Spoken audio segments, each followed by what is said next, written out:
Stan Gibilisco here. I was just looking at a video having to do with the cashless society that a lot of people say we're headed for and will ultimately have. I guess the country that's closest to that ideal, if that's what you want to call it, is Sweden. But many of the European countries are far out ahead of the United States in that respect. And I also read a lot of the comments in those videos, many of which come from Americans. And it seems that Americans have, and for the better, I might say, a deep skepticism, almost a paranoia about governments getting too much power. You know the old saws, trite scan is off, by the way. Live free or die. Give me liberty or give me death. Things like that. Those come from America.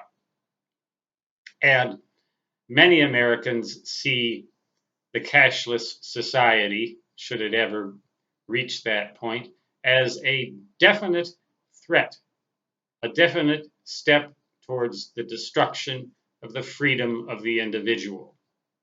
Now, there are certain conveniences. There were a lot of other videos, too, about how Big Brother is watching. There was a video about police cars in some of the more progressive states, if that's what you want to call it, progressive, liberal, whatever, that can track you by watching where your car is parked.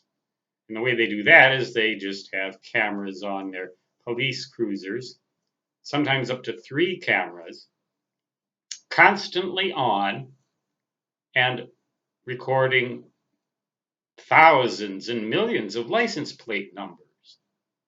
Well, that assumes that you are where your car is. But presumably, Big Brother can track wherever you go and almost whatever you do. It sounds bad, and it certainly isn't the kind of a society that I would like to live in. And out here in the black holes of Dakota Territory, we're a little ways away from that, at least so far.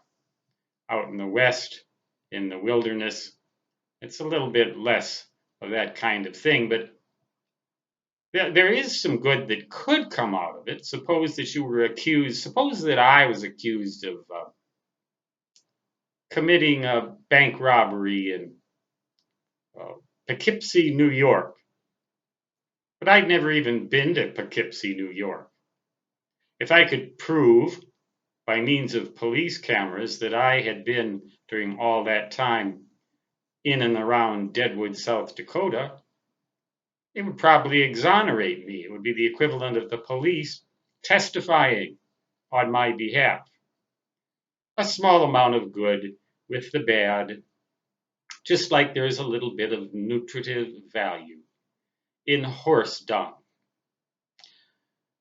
There was a woman on one of the videos who said that she had to pay the toll to get across a bridge using a smartphone.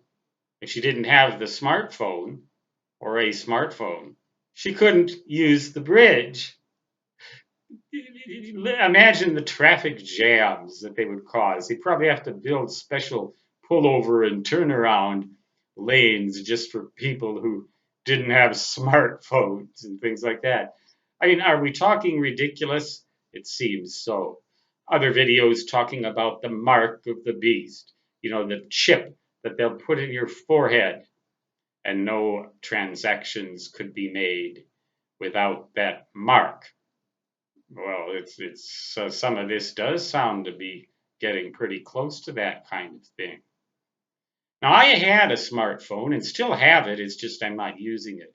It was a subscription paid for by the month, and I paid for unlimited internet access, and unlimited telephone calling, $80 a month at a Verizon shop down in Deadwood, where I purchased this, I believe, I don't know, a Samsung smartphone. I'm not sure if it's a Samsung, I'm pretty sure, though. But for $80 a month, I could have all of the internet and telephone use I wanted. But I had to go down there every month and pay. You know how I paid for it? I used cash to pay for it. I wonder what would happen if I was in England or maybe in some town here in London, at that particular bridge or at some other place where I had to pay for something with a smartphone. And the smartphone was a subscription that was that had no way you could tack any additional payment on it, and ironically had been paid for with cash. Would that work? Would that give me then free access to cross as many uh, bridges in London as I wanted, assuming I wanted to go to London? Sounds like a pretty cool town, by the way. I wouldn't mind visiting if I had the energy and my health would allow me to travel. But nice places to visit, but I'm not sure I'd want to live there. Anyway, just a lot of silliness seems to arise out of this. Really silly stuff. But I think in the end, those people who say that Big Brother is going to get us whether we like it or not, that may be true in some countries, although it seems in many countries they just passively accept these things. Not in America. America didn't like the idea of having government tell them what to do. In fact, a little over 200 years ago, now approaching 250 years ago, they got so disgusted with that concept that they fought a violent war in order to extricate themselves from the rule of all countries, England at that time. And wouldn't you know it, America pulled it off, and we have succeeded in maintaining that kind of freedom ever since.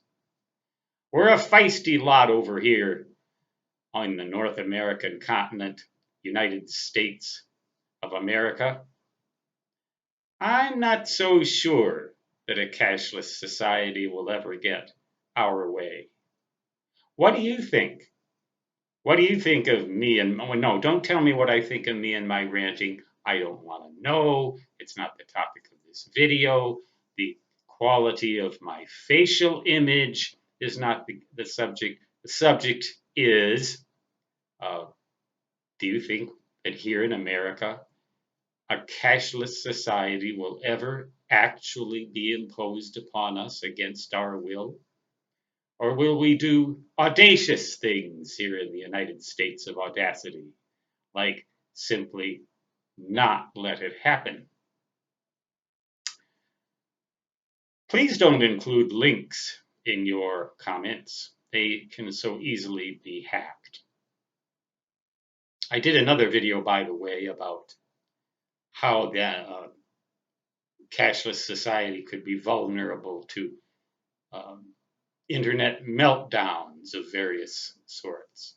You might want to watch that. It's probably in a list of suggested videos or the roster of them down below this one. I have yammered enough. Stan Gibilisco signing off. Until next time, so long.